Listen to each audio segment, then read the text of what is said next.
तने वरिष्ठं सर्वकल्याणमूर्ति परशुकमलहस्तं शोभितं मोदकेन अरुणपुष्पमालां व्याललंबोदरं च मम हृदय निवासम श्री गणेशम नमामि। भगवान श्री गणेश जी महाराज को प्रणाम करता हुआ और राधा गोविंद के चरणारविंदों में मस्तक नवाता हुआ आपसे रूबरू हो रहा हूँ। कल कार्तिक शुक्ला पूर्णिमा है और कार्तिक शुक्ला पूर्णिमा का अपने शास्त्रों में बहुत बड़ा उल्लेख बताया गया है, बहुत बड़ा महत्व बताया गया है। महत्व क्या है कि ब्रह्मा, विष्णु और महेश, आदित्य और अंगिरा, इन पांचों ने इस तिथि को बड़ा प्रतापी और मेधावी स्थापित किया है। इनके मुख से इस तिथि का बड़ा गुणगान किया गया है और साथ ही इस रोज़ देव दीपावली भी मनाई जाती है। देव दीपावली का मतलब बनारस के अंदर ये एक बहुत बड़ा उत्सव होता है। ये देवताओं की दीपावली के रूप में इस रोज़ दीपदान आदि करके उत्सव मनाना चाहिए। देवताओं के लिए नदी के ऊपर दीपक जलाना चाहिए। साथ ही बताया गया है कि इसी रोज़ भगवान जो नारायण हैं उन्होंने मत्स्य अवतार ग्रहण किया था। मत्स्य अवतार लेकर के उन्होंने समस्त सृष्टि के जो बीज थे उनकी रक्षा की थी प्रलय से। यानी मत्स्य अवतार ग्रहण करके नौका के अंदर समस्त सृष्टि के बीजों को एकत्रित करके इन्होंने सुरक्षित जगह पर पहुंचा दिया था, इसलिए भी ये विशेष हो जाती है। साथ ही जब कार्तिक शुक्ला पूर्णिमा हो और अगर उस रोज़ कृत्तिका नक्षत्र होता है तो ये सोने में सुहागे वाली बात होती है। साथ ही रोहिणी नक्षत्र भी अगर आ जाता है तो बहुत फलदायी होता है। कल ऐसा ही है। कल 1:34 तक तो कृत्तिका नक्षत्र रहेगा और उसके बाद रोहिणी नक्षत्र आ जाएगा। तो दोनों नक्षत्रों की उपस्थिति होने के कारण इस पूर्णिमा का विशेष संयोग बन रहा है। इस रोज़ दान पुण्य करने वाले लोगों को 10 यज्ञ के बराबर फल प्राप्त होता है।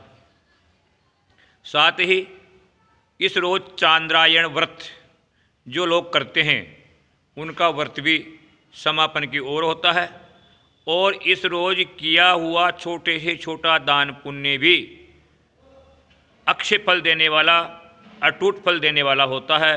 साथ ही जिन लोगों ने कार्तिक स्नान करके 1 महीने तक भगवान की आराधना की है, तपस्या की है, उन लोगों का 1 महीने का जो कार्तिक स्नान है वो भी कल पूरा होने जा रहा है कार्तिक पूर्णिमा पे।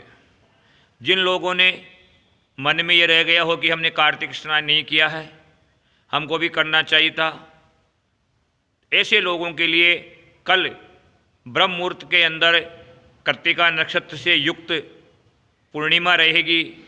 अतः कल के रोज सुबह प्रातःकाल ब्रह्म मुहूर्त में उठ करके शौच आदि क्रियाओं से स्नान आदि करके भगवान राधा गोविंद की शरण कोई लेता है तो उसको महीने भर का पुण्य प्राप्त हो जाता है, ऐसा बताया गया है।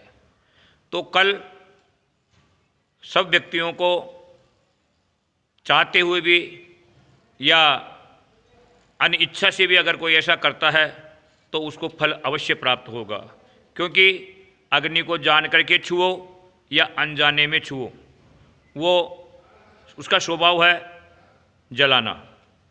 उसी प्रकार कोई व्यक्ति धार्मिक पूजा पाठ या अनुष्ठान या दान पुण्य का काम करता है, वो चाहते हुए भी करता है और अनचाहे हुए भी बिना वजह से ही किसी न किसी रूप में अगर वो किसी का हित कर देता है और किसी की सहायता कर देता है, किसी की आवश्यकता के अनुसार उसकी पूर्ति कर देता है, तो उसको अक्षय फल प्राप्त होता है और कभी न मिटने वाला पुण्य कल उसको प्राप्त होगा। कार्तिक पूर्णिमा के रोज़ विशेष रूप से भगवान नारायण की या राधा दामोदर की पूजा होती है। जो कार्तिक स्नान जिन्होंने किया है वह भगवान राधा गोविंद का दर्शन करके कल अपने 1 महीने के जो उपवास चल रहे थे उनको संपूर्ण करेंगे, स्नान को संपूर्ण करेंगे और जिन लोगों ने ऐसा नहीं किया, कल वह पूर्णिमा के रोज़ भगवान सत्यनारायण की पूजा करके, सत्यनारायण व्रत कथा सुन करके भी इस महीने में किए हुए स्नान आदि का पुण्य प्राप्त कर सकते हैं। ऐसा बताया गया है, शास्त्रों में विधान है, जगह जगह देखने को मिलता है कि पूर्णिमा के रोज़, क्योंकि ये पूर्णातिथि है, इस रोज़ किया हुआ दान पुण्य कभी क्षय नहीं होता है, कभी क्षीण नहीं होता है। तो मन क्रम वचन से साथ ही जनहित का कार्य कल आप करेंगे। और देव दीपावली होने के नाते कल सायंकाल दीपक जला करके नदी, तालाब, कुएं, बावड़ी और अपने घर के सम्मुख कोई देव मंदिर हो, वहाँ पर दीपक जला करके, जिस प्रकार से अपन ने दीपावली मनाई थी उसी प्रकार से कल देवताओं के लिए दीपावली मना करके अपनी मनो अभिलषित कामना है वो भगवान को अर्पण करेंगे और जल्दी ही भगवान आपकी मनोकामना पूर्ण करेंगे। इस प्रकार का फल इसको प्राप्त होता है। जय गोविंद, जय राधे, जय श्री कृष्णा।